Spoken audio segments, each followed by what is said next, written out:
Tem um versículo maravilhoso nas Escrituras que certamente você já ouviu falar, já leu, já teve contato com alguma pregação, exposição a seu respeito, que é Romanos capítulo 8, verso 28. Sabemos que todas as coisas cooperam para o bem daqueles que amam a Deus, daqueles que são chamados segundo o seu propósito. Amém, não é? Maravilha, bacana. Mas o problema, meu irmão, minha irmã, é que nós paramos por aí. Nós paramos no verso 28 e nós esquecemos que tem o versículo seguinte, o 29, que confere o pleno significado ao que está escrito no versículo 28, este mesmo que nós acabamos de ler. E é justamente sobre isso que eu quero falar com você no Café com Fé dessa quarta-feira, dia 19 de agosto de 2026. Eu sou o Pedro Quintão e eu tenho uma palavra do Senhor diretamente para o seu coração. Bom, vamos ver então o que diz o verso 29, que confere o pleno significado a este famosíssimo versículo que nós lemos no verso 28.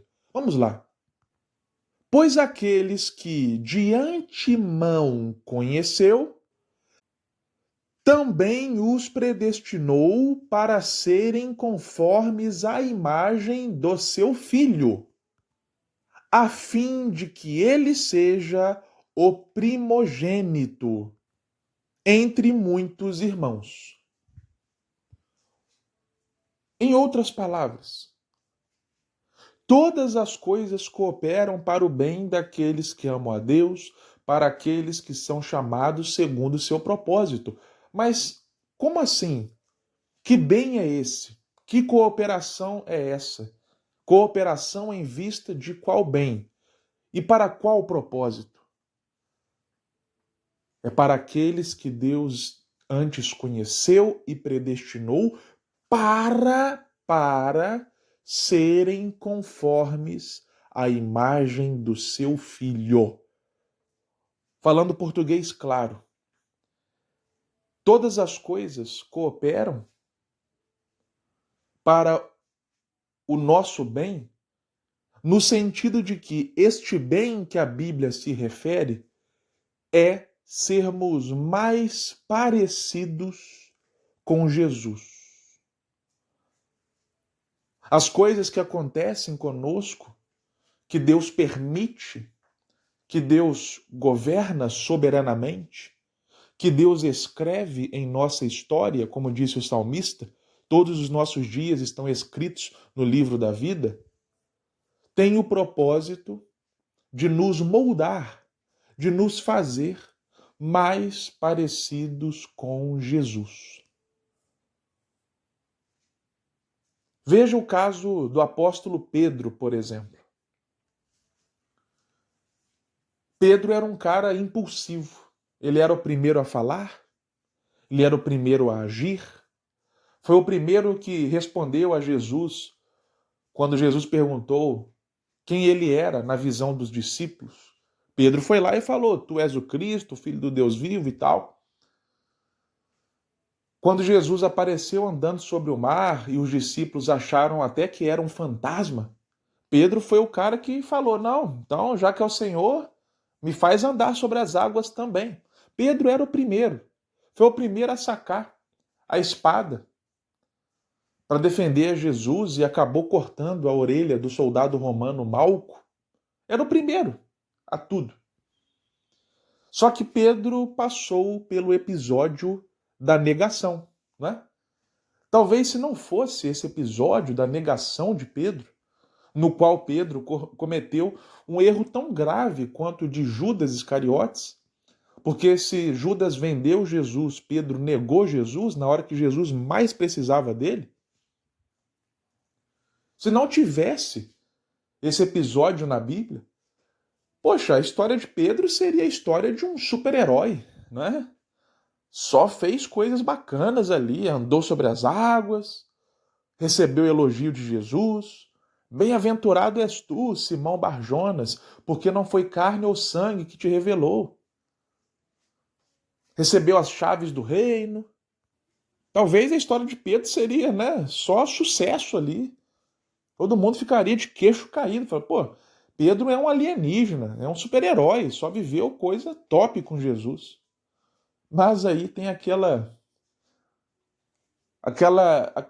episódio, né, na biografia de Pedro, que é o episódio da negação. E não foi ruim, não, para Pedro, meu irmão, minha irmã. Ah, como assim? Você está falando que foi bom Pedro ter negado Jesus? Eu estou falando que nada foge do controle e da soberania de Deus, e que Jesus não foi pego de surpresa. E a Bíblia diz que aquilo mudou Pedro.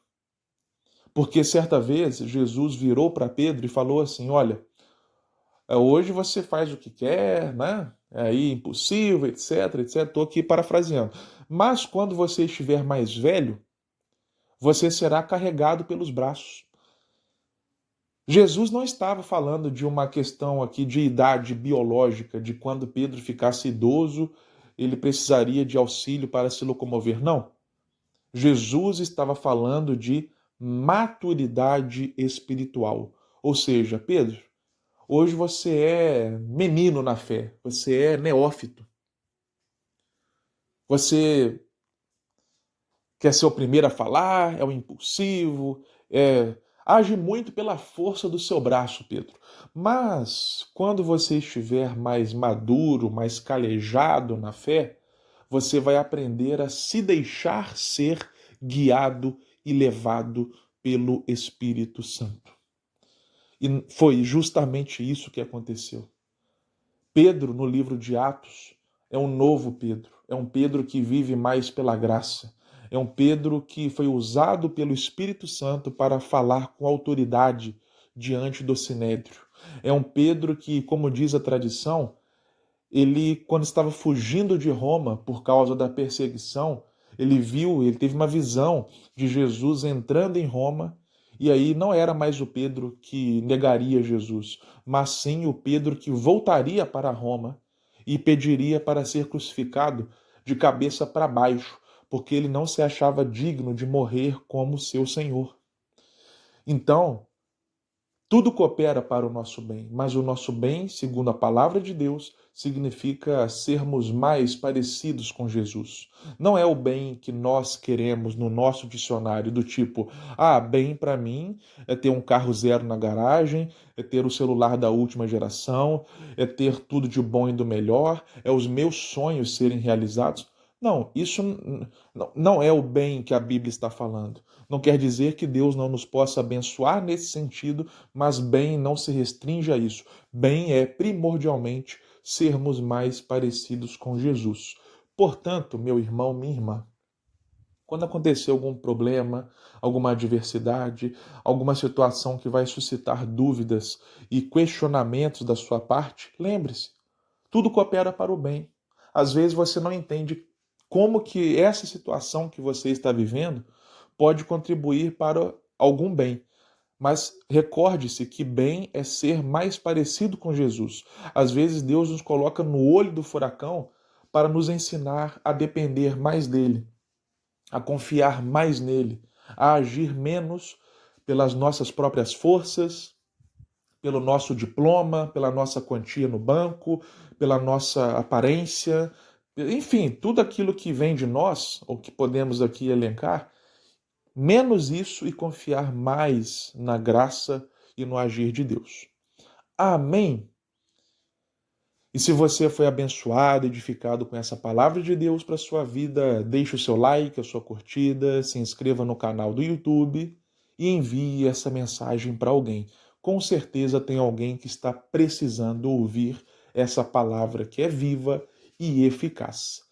Que Deus te abençoe grandiosamente e até a próxima.